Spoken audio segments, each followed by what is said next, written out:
Hello. Today's story from the Brothers Grimm is the charming tale of the wonderful musician. So get yourself comfortable and let's read. There was once a capital musician who played delightfully on the fiddle, and he went rambling in the forest in a very merry mood. He said to himself, "Time goes rather heavily on. I must find a companion." So he took up his fiddle and fiddled away till the wood resounded with his music. Presently up came a wolf. "Dear me, there's a wolf coming to see me," said the musician. The wolf came up to him and said, "How prettily you play. I wish you would teach me." "Well, that is easily done," said the musician, "if only you will do what I bid you." "Yes," replied the wolf, "I shall be a very apt scholar." So they went on a little way together, and came at last to an old oak tree that was hollow within, and had a large crack in the middle of the trunk. "Look there," said the musician. "If you wish to learn to fiddle, put your forefeet into that crack." The wolf did so, but the musician picked up a large stone and wedged both his forefeet fast into the crack, so as to make him a prisoner. "Now, please be so good as to wait here till I come back," said he, and jogged on.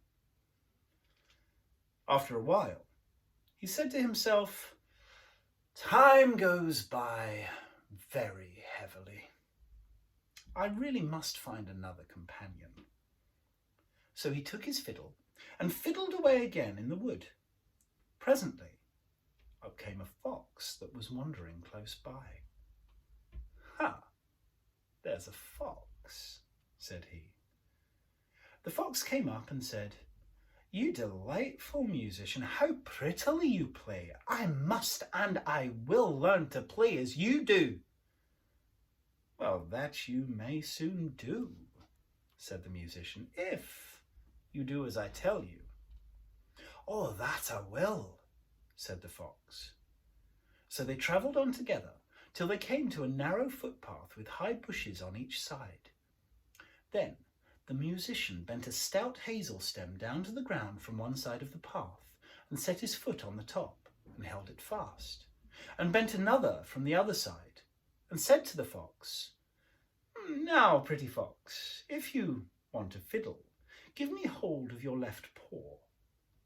So the fox gave him his paw, and he tied it fast to the top of one of the hazel stems.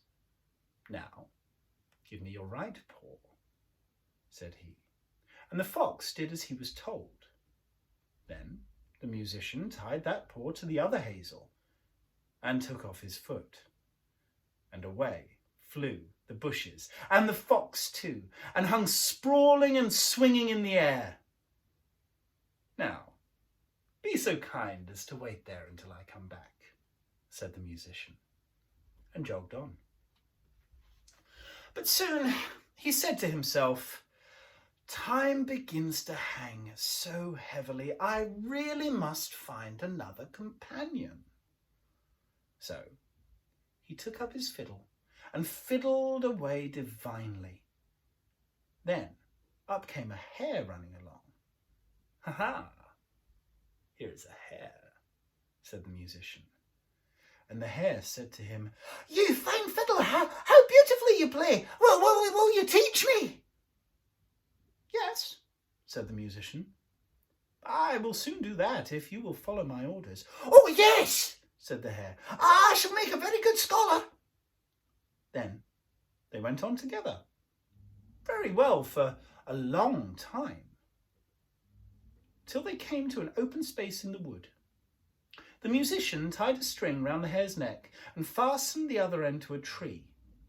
"Now," he said, "pretty hare, quick, jump about, run around the tree 20 times. So the silly hare did as he was bid, and when he had run 20 times round the tree, she had twisted the string 20 times round the trunk and was a fast prisoner. And she might pull and pull and pull away as long as she pleased, but only pulled the string faster about her neck. Now, you wait there till I come back, said the musician. But the wolf had pulled and bitten and scratched the stone for a long time, till at last he had got his feet out and was at liberty.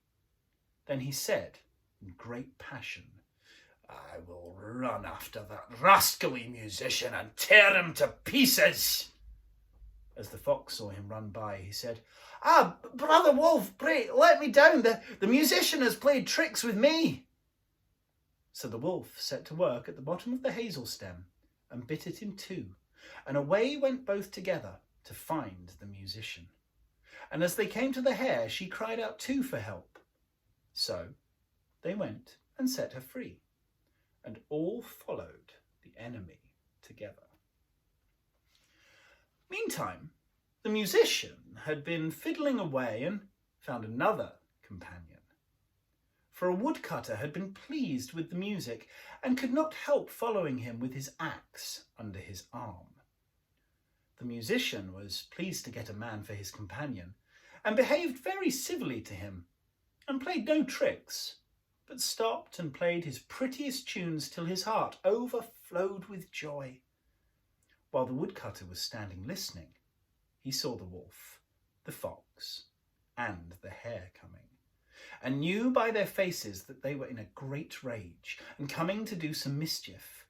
So he stood before the musician with his great axe, saying, "No one shall hurt him as long as I have this axe."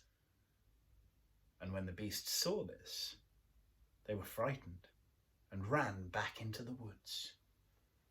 Then the musician played the woodcutter one of his best tunes for his pains, and went away on his journey.